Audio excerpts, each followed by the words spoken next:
The spirit of innovation is deeply ingrained in America, and Google is helping Americans innovate in ways both big and small. From improving emergency response times to protecting against cyber attacks, local, state, and federal governments are innovating with Google AI. This is a new era of American innovation. Find out more at g.co/American Innovation.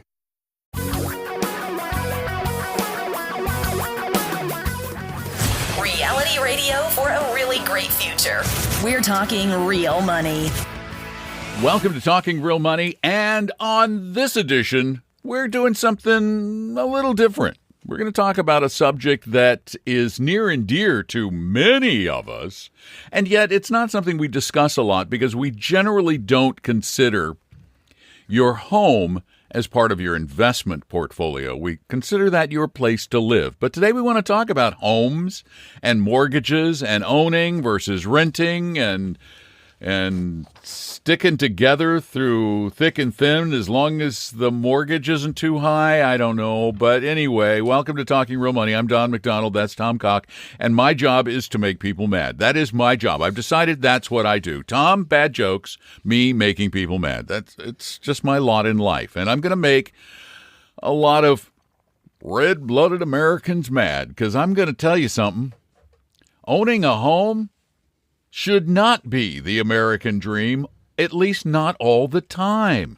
We are way too hung up on it. And the reason I'm saying that is because of a fascinating article that was in the Wall Street Journal about a guy, I think he was in Atlanta. Yeah, Atlanta area. And he felt like he was feeling pressure to buy a house, so he did it. And now he regrets it. Yeah, it's a fascinating tale. Now, this is anecdotal, of course, but I think it is reflective of a few themes here we should pay attention to. He wanted to buy a house because people were buying houses, right? That's right. What everybody. My friends and neighbors are buying got to houses. get in on the thing. And now he'd like to sell it, and he can't sell it. He rushed to buy it during the pandemic housing market frenzy, when, as you know, interest rates are very low. And we'll touch on that in just a moment, where that comes to play as well. But he bought at the tail end of the boom. He's listed the house at $430,000. Now it's down to $387,000, which I think is about a 10% reduction, which is not dramatic, but he hasn't been able to get rid of it. But I think the interesting part is that it's costing him $3,000 a month to maintain the home, which he mentions the mortgage, home insurance, utilities, and lawn care. It's Atlanta.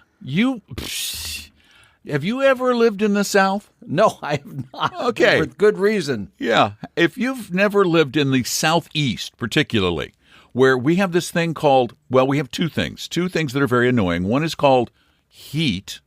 The other is called copious moisture. The two combined make the process of mowing a lawn for probably 6 months a year or maintaining a yard slightly better than spending eternity in hell. Which you already know of, apparently. So, okay, that's good to know.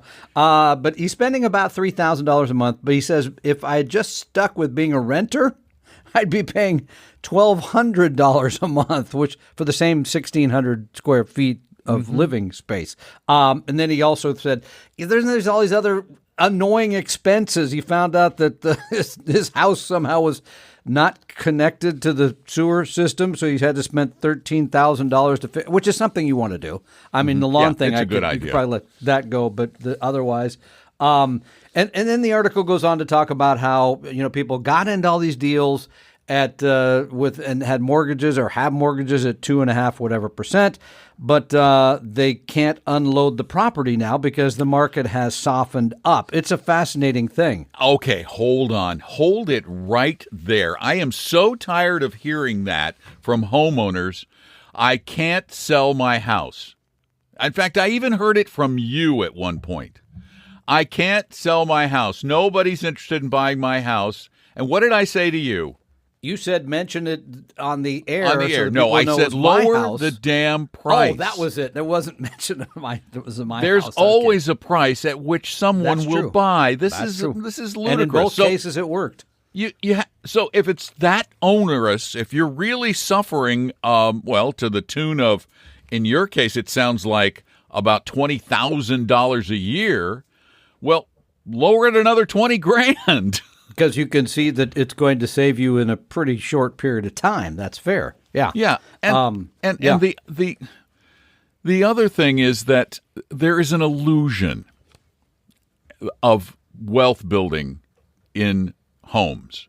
And that illusion primarily comes from the fact that it is probably our most highly leveraged purchase, and the only thing that we really buy, except for investments, that has shown some tendency to appreciate.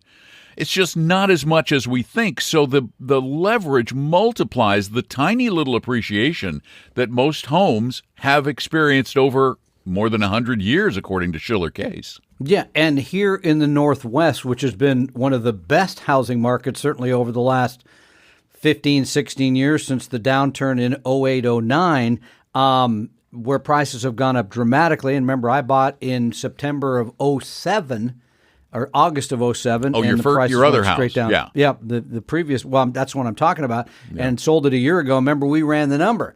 It ended up being about 2% a year above inflation in terms of the actual return after you and pay that's in everything. One of the hottest markets in the country. Exactly. So, and there's people we know in the Midwest who have seen basically no growth in 30 years. So that's something to keep in touch. Here's another one along those lines that we're seeing. Remember, a lot of people are not selling homes. Inventory is still relatively low because they don't want to give up their very inexpensive mortgage rate, their low mortgage rate. This is a fascinating tale. Where people they're actually they were gonna get. I think did they get divorced or they're going to get divorced? But I think they're divorced. No, they're divorced. They got divorced, but they're still living at the same house. Yeah, because they have a 2% mortgage. So while love might not keep you together, mortgage rates might, right? I mean, it's this is sad. The lock-in effect is what they call it, where many people have said, "Well, I'm not going to. Why would I move? I'm not going to sell my house. I have a 2%." And you can't really argue with that, right? Because if you're borrowing money at 2, and then instead you have to go to, I just looked it up, it's still about 6.5% for a 30-year fixed right now.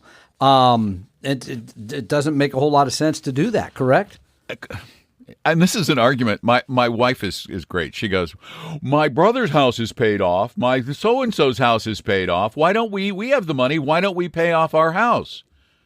And then I show her the savings account statement, where in a savings account, we're making almost twice as much as we're paying in interest on the mortgage. Easy to forget. Wouldn't that be just stupid of me? It is, but it's emotional because what you just said was I'm comparing to other people in my family. By the way, my brother just told me his house will be paid off later this year. Now I'm in a different spot because I have a 6% plus mortgage that I wrote last year. So I'd love to pay that down. I may, but we'll see, but probably not. Well, see, that makes more sense. But if you've got one of these 2.5%, even 3% mortgages, you could make 4+ in a high yield savings account or CDs. Why would you pay it off? Yeah. But back to real estate in general. You started off the program, I think, absolutely correctly, that homes should not be viewed as quote unquote investments. They shouldn't really be viewed as the dream either, because they could be a nightmare, like the guy just told you, and for many other people, by the way, who got in, leveraged, et cetera, and then the market turned against them. We have seen that as well, and especially if you had to move for reasons of employment, et cetera. But real estate, in a big picture sense right now, the inventory's down, the market is slow. There's, and I'd use this term euphemistically, high interest rates. And these are not high because I went back and looked at my first mortgage, which was in the teens. So this is still relatively low. And this is an area that we have covered several times because people ask us about it. I still believe that lifestyle should determine whether you buy or rent. And where you buy or rent, and what you buy or rent, or where you live. I think people overlook that. They have a tendency to believe, and I think this gentleman in Atlanta thought, well, I'm going to buy this house and get rich.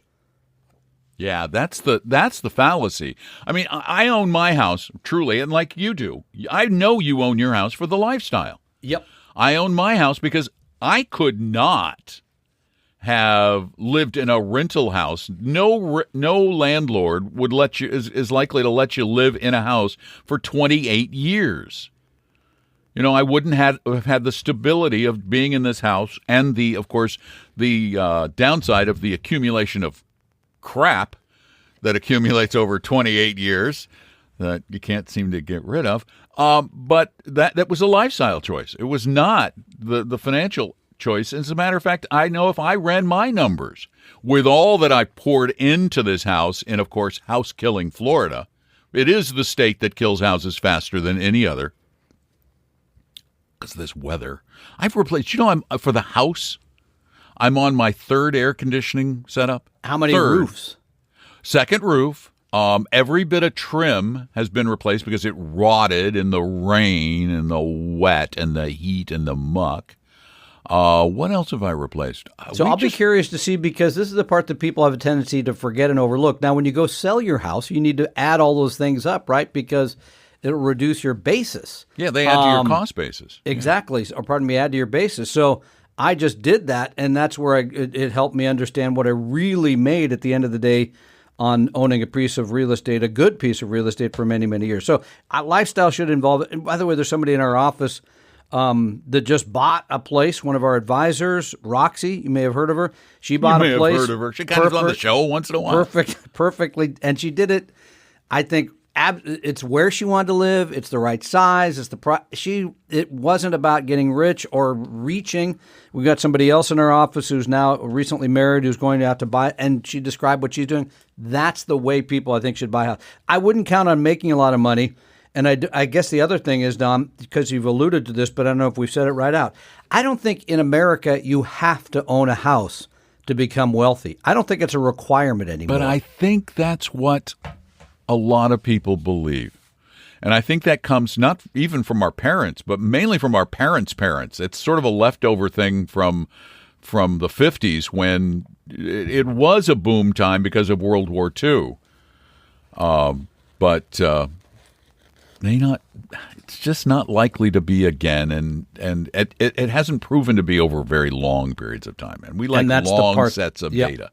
People have trouble believing. Let's go to the questions, which come to TalkingRealMoney.com. Tom has a pile. I have a pile. And by the way, we are running light on the spoken questions. Oh, that's my bailiwick. That's yours, because people are sort of shy. But let's just tell them very quickly exactly how you do that. You go to TalkingRealMoney.com. So easy. You click on Contact Us, correct? Let me just walk you through it a little here. Okay, because I think if you made it simpler, people would do more of it. Because they sound great, by the way. I don't think so, but okay. You don't think they sound great? I think they sound No. I mean, I don't think I just don't think that anyway.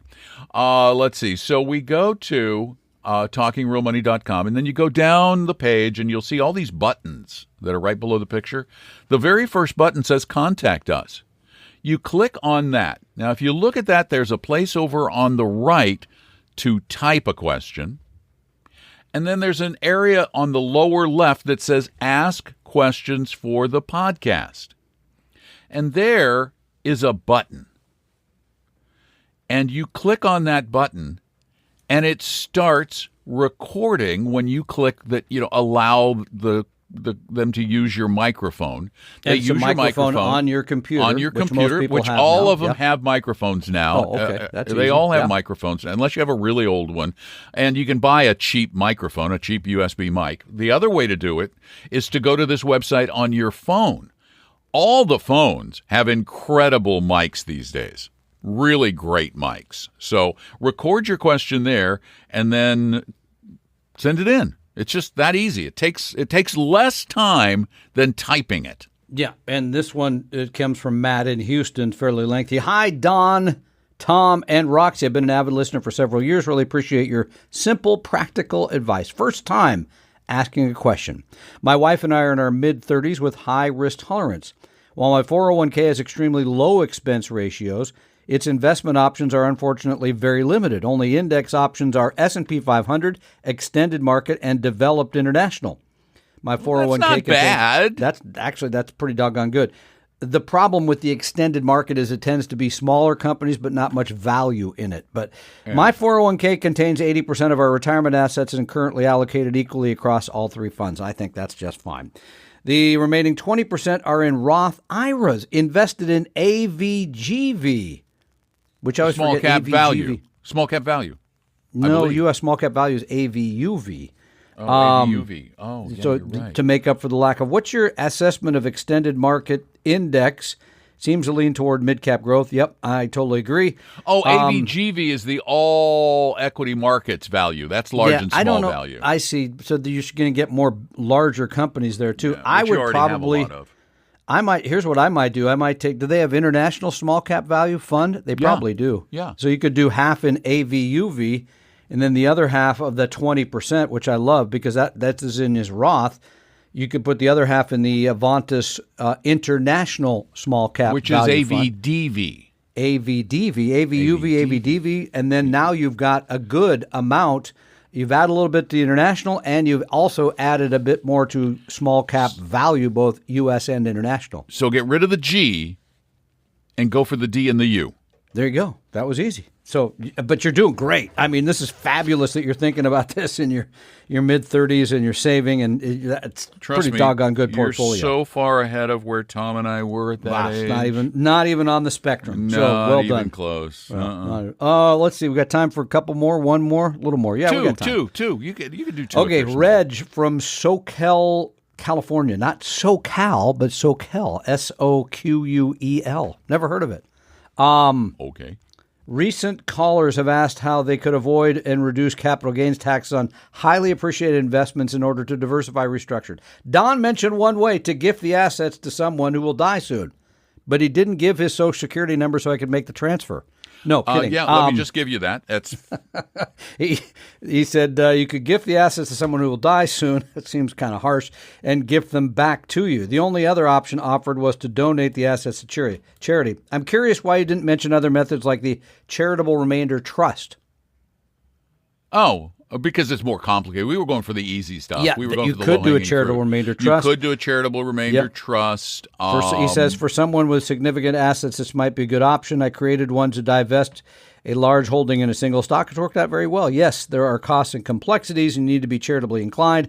Yep. However, there are significant you're giving the financial money benefits. away. Yeah, that's it. It's gone. Yeah. Right. Okay, so you're giving it away like the just. No, you're not missing anything, Reg. I think that's a good idea for some people. But it is complex. It there is complex. You're going to have to high pay costs somebody to generally write it. to Yep. setting it up.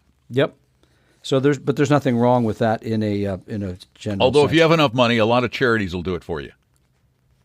Guess what? They got people that will take care of it if you hand They've them the got cash. lawyers Yeah. who will do that. No question. From Eatonville, Washington, Joe writes us, "Hi, Don and Tom. Great job on your shows.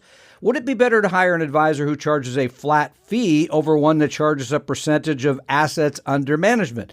If all other values are equal, wouldn't the client save a ton of money over the years and still get the same services? Example, $1 million portfolio, fixed fee at $8,000 a year versus an AUM at 1%, especially as portfolio grows. I wonder if more firms will move to this strategy over time. Fixed fees are hard to find in some cases. I was going to say, that's the kicker.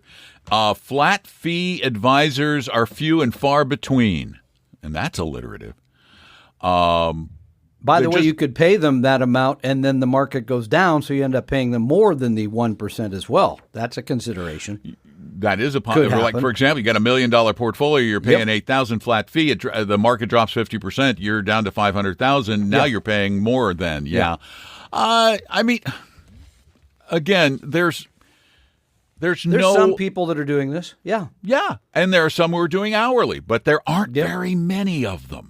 Yeah. Because the hourly fee, it's so funny, to make it work, the hourly fee looks ridiculous to most people. It's like $400 an hour, $350 an hour. Yep. I don't pay, I'm not paying that much money an hour. What they don't realize is that, like, paying a law firm, when you pay a lawyer $300, $400, $500 an hour, you're not paying that person. You're paying for that whole firm and all the resources they're providing and the office they're in and the regulatory hurdles they have to overcome. And in the investment advisory business, those regulatory hurdles are bigger than they are at a law firm. Yeah. Somebody mentioned this in another podcast talking about us and the fact that we charge this way, our firm, and mentioned, I think, a fee of 1.5%. Our highest fee that we charge is 1%. Is 1, by the way, not 1.5. No. Ooh. And if you're just getting an asset allocation, this is another thing to think about. If you're just hiring somebody to build the right portfolio and rebalance it every once in a while, probably 1% is too much. No, not probably. 1% is too much to build a portfolio and rebalance it. That's but just if you're too getting hard. all the planning, all the tax planning, all the stuff that goes into getting really good financial advice, all the hand-holding, all the income generation. Yeah. That most people will have trouble doing. So, you can go look for them. I think they're out there, and decide if that makes sense to you. I wouldn't have any reason to poo-poo the idea. I think it's fine. Are you done now? Those are all our poo-poo questions for today. All right. We're going to just take off. Mosey? Then. We're going to mosey on out of here. Thank you all for listening. We truly do appreciate you, and we really appreciate you, although we don't know you're doing it. We want to just tell you that we appreciate it, even though we don't know it, when you tell somebody else to listen to the podcast. Because when you do that, you're providing someone else with an opportunity to enjoy a better future when you save them from some of the really awful people and products and systems and strategies that are out there in this world of financial planning. It's a crazy, nasty, mixed up place. So tell people about us. Now, there are others like us, but not very many. Well, I'm hoping the world doesn't have that many other people like us, actually, Don, considering everything. And it's beyond that, by the way, because I just talked to a very nice couple in Michigan, and the woman who's not interested in this said, my husband made me listen to a lot of your podcasts while driving from here to there, and I learned a lot. There was a lot of education, a lot of things I didn't know. She was really praising us, but that's what we're trying to do, help you understand this. So, you can protect yourself from other people, but also more proactively, you're going to know to do the right things all the time. That's what we're trying to get to. See, he's more Pollyannish, and I'm more cynical. That's really true, too. That is true. All right. Hey, send those questions in at talkingrealmoney.com. Call us on Saturdays when we do a live show from 3 to 5 Eastern Time at 855-935-TALK.